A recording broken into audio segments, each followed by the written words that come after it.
Sanibonani, welcome back to enye video. Ngiyabonga kakhulu for tuning in. Ungakhohlwa ukusubscribe, like video, share video as well as ukubuka ama-ads ke. Asingene nodabeni Lucas Java no Amanda Black because namhlanje sibona ke kunendaba ezigijimayo online.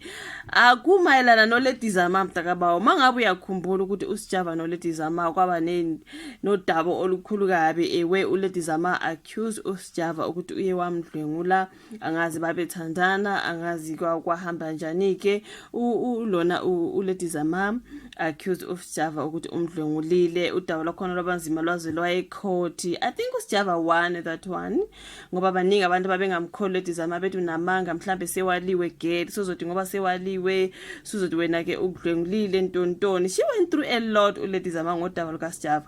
Wena uSjava I believe ukuthi he went through a lot. Kuningi okwenze walahlekelwa amagigi, walahlekelwa imisebenzi, wala kwathiwa uSjava he's going through a lot ngodaba ka Lady Zama.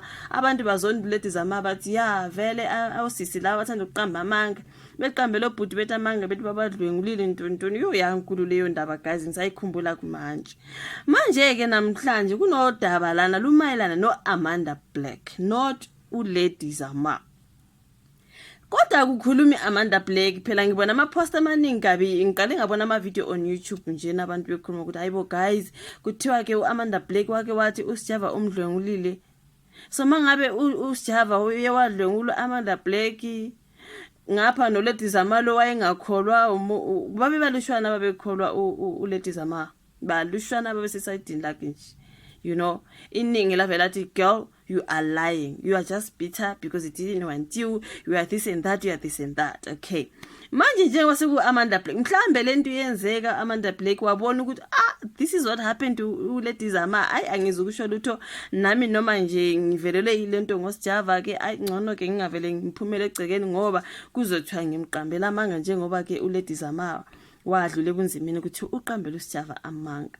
So angazi bafethi ke manje ke kunodaba luyatrenda phela ke manje seluyatrenda abantu bethi uSjava ngathi uyadlwengulana ntontoni. Mangabe uAmanda Black naye une story esifana neScarlett Zama kusho ukuthi ke manje sekumele manje siqale ukuyibhekisisa le ndaba ngoba uSjava ngoba unama-fans amaningi, abantu bayamthanda. Uzothi noma emosha ehambe emosha amantombazana abantu bethi we stand with Sjava, we stand with uSjava. Into mongayazi phakathi kwabantu ababili, stop taking sides. Ngoba asikwazi ukwenzeka ekamereni abantu bebabili you guys. Ngoba phela noma ngabe abantu bethandana kodwa umuntu mangabe mhlambe ekwenza ulutho ongafunanga ukuthiwa ke vele yini ngomdlwengulo.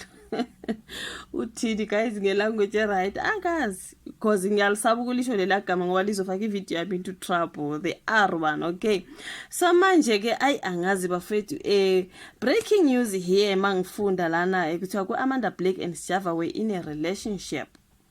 According to the reports, uSjava has been accused of molesting another musician, Amanda Black, who was in a relationship with him back way.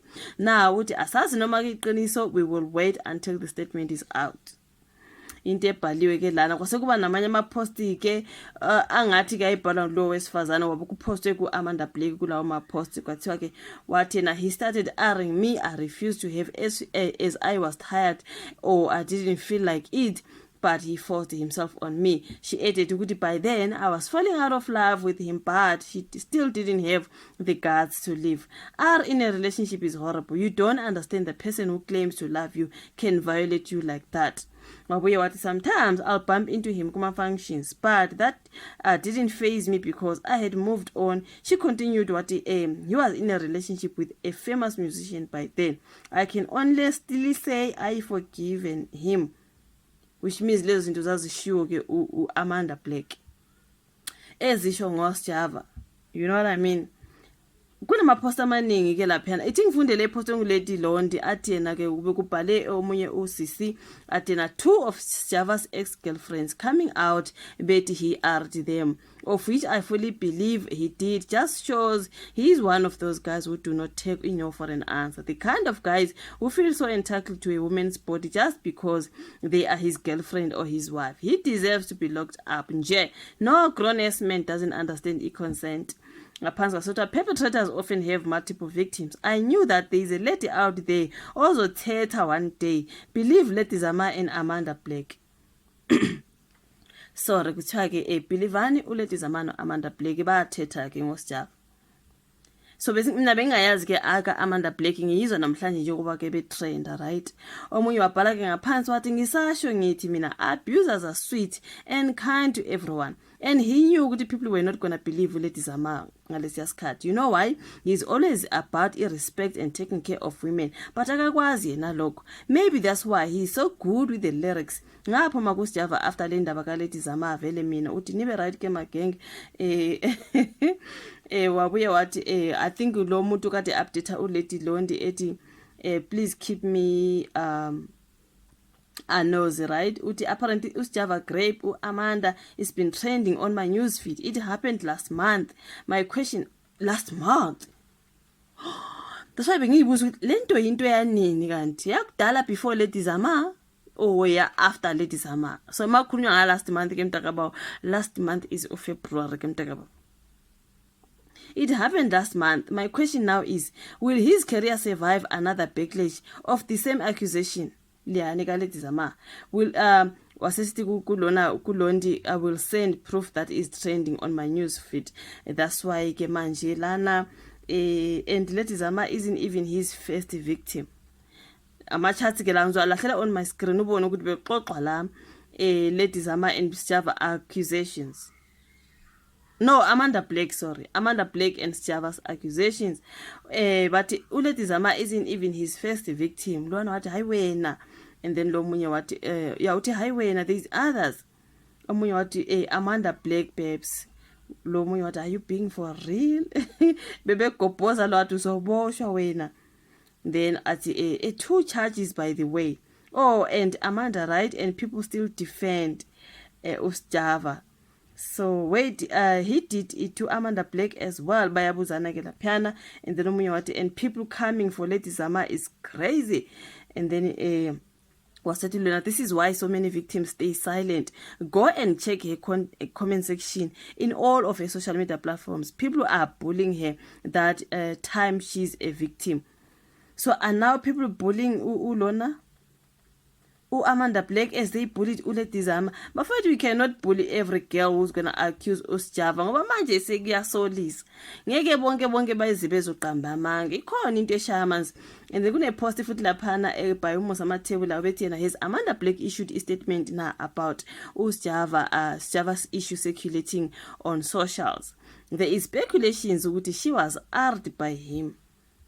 Then it might be amusing and good for perpetrators. Both men and women are victims of sexual violations. Normally, the perpetrators repeat it more often, and victims are victimized even more by people who take sides. If it is true, Umugai needs to man up and take respect.